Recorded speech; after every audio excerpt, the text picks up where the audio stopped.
સમગ્ર ગુજરાતની સાથે ધાનેરામાં પણ ધોરણ 10 અને 12ની પરીક્ષાની શરૂઆત થઈ છે। ધાનેરાની સૌથી જૂની ડીબી પારેખ હાઈસ્કૂલ ખાતે પણ ધોરણ 10 અને 12નું પરીક્ષા કેન્દ્ર આપવામાં આવેલ છે। ડીબી પારેખ ખાતે સફળ મેનેજમેન્ટ સાથે વિદ્યાર્થીઓ ભયમુક્ત બનીને પરીક્ષા આપી શકે એવા આયોજન સાથે પરીક્ષા યોજાઈ રહી છે।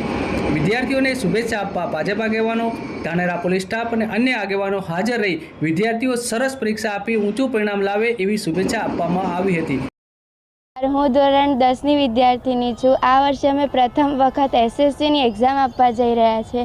એના માટે હું ખૂબ ઉત્સુક છું, કારણ કે મેં આખું વર્ષ ખૂબ મહેનત કરી છે, પરંતુ મને ખબર છે કે એનું રિઝલ્ટ પણ બહુ સારું જ આવશે, કારણ કે સતત અભ્યાસ કર્યો છે અને એની સાથે સાથે કોચિંગ પણ ખૂબ સરસ મળ્યું છે। એટલે અમે પહેલી વાર એક્ઝામ આપીએ એટલે ખૂબ ઉત્સાહી પણ છીએ અને એ પેપર સારું જ જશે એવી અમને આશા છે। મારું નામ શ્રેયા પટેલ।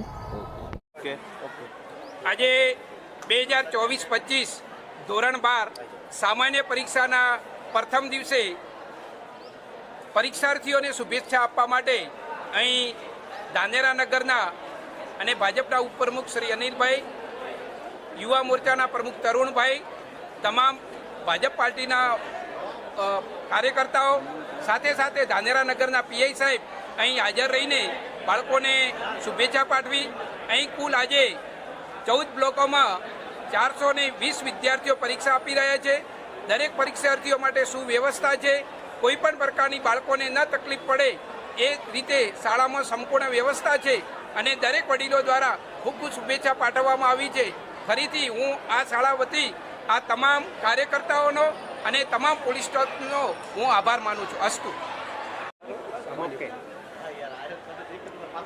આજ રોજ ધોરણ 12ના સામાન્ય પ્રવાહની પરીક્ષાઓ ચાલુ થઈ છે, જે સંદર્ભે ભારતીય જનતા યુવા મોરચો ગુજરાત પ્રદેશ દ્વારા આ કાર્યક્રમ આપવામાં આવ્યો છે, જેમાં ધાનેરા શહેર યુવા મોરચા દ્વારા વિદ્યાર્થીઓ પરીક્ષા આજે 12મા ધોરણની ચાલુ થઈ એ નિમિત્તે ગુલાબનું ફૂલ, પેન અને મોઢું મીઠું કરાવી અને દરેક વિદ્યાર્થી પરીક્ષા ખંડના અંદર પોતાના વર્ષ દરમિયાન જે પણ તૈયારીઓ કરી એ પુરવણીના અંદર એ પરીક્ષાની તૈયારીઓ ઉતારે એવી ભારતીય જનતા યુવા મોરચાના તમામ કાર્યકર્તાઓએ આજે એમને શુભકામનાઓ પાઠવી છે। આ કાર્યક્રમના અંદર ધાનેરા શહેર ભાજપના પ્રમુખ શ્રી તરુણભાઈ મોદી, આ શાળાના આચાર્ય જેમની જોડે હું ભણ્યો છું તેવા ચેનજીભાઈ માસ્ટર સાહેબ અને ભારતીય જનતા પાર્ટીના સૌ કાર્યકર્તાઓ આજના કાર્યક્રમમાં બાળકોને શુભેચ્છાઓ આપવા માટે પધાર્યા, એ બદલ સર્વે કાર્યકર્તાઓને ખૂબ ખૂબ અભિનંદન।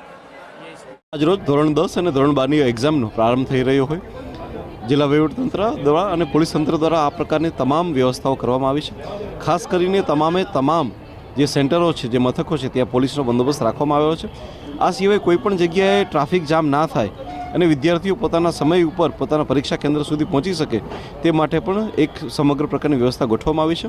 હું આ મીડિયાના માધ્યમથી જણાવવા માંગીશ કે કોઈ પણ બાળકને કોઈ પણ વાલીને જો ક્યાંય પ્રશ્ન થાય કે વહેલા મોડા થાય, ટ્રાફિક જામ થાય, એ લોકો અમારી પોલીસની ગાડીઓનો આ સમય ઉપયોગ કરી શકે છે। અમે તમામ પોલીસે સૂચના કરી છે કે અમારો સરકારી પોલીસ બાઇક કે અમારી સરકારી પોલીસ ગાડી આવા સમયમાં જો બાળક કહેશે તો એના કેન્દ્ર ઉપર પહોંચાડવા માટે પણ અમારું પોલીસ તંત્ર તૈયાર છે। સમગ્ર ગુજરાતમાં આજે બોર્ડની એક્ઝામની શરૂઆત થઈ ગઈ છે, ત્યારે બનાસકાંઠા જિલ્લામાં પણ બોર્ડની એક્ઝામમાં 79,228 જેટલા વિદ્યાર્થીઓ ઉત્તીર્ણ થવાના છે। કુલ 107 કેન્દ્રો અને 291 જેટલી બિલ્ડિંગ ઉપર આ પરીક્ષા 17 માર્ચ સુધી યોજાવાની છે। જિલ્લા વહીવટી તંત્ર દ્વારા કંટ્રોલ રૂમ પણ શરૂ કરવામાં આવ્યો છે તથા બાળકો કોઈપણ જાતના ભય વગર અને પારદર્શી વાતાવરણમાં તૈયારી કરી શકે તે માટે પોલીસ તંત્ર દ્વારા પણ ખૂબ સારી તૈયારી કરવામાં આવી છે। આજ રોજ આદર્શ વિદ્યાલય ખાતે બાળકોને ગુલાબનું ફૂલ આપી શુભેચ્છા પાઠવી અને બોર્ડની પરીક્ષામાં ખૂબ સારી રીતે તણાવમુક્ત લખી શકે તે માટે જિલ્લા વહીવટી તંત્ર દ્વારા તમામ વિદ્યાર્થીઓને શુભેચ્છા પાઠવવામાં આવી હતી।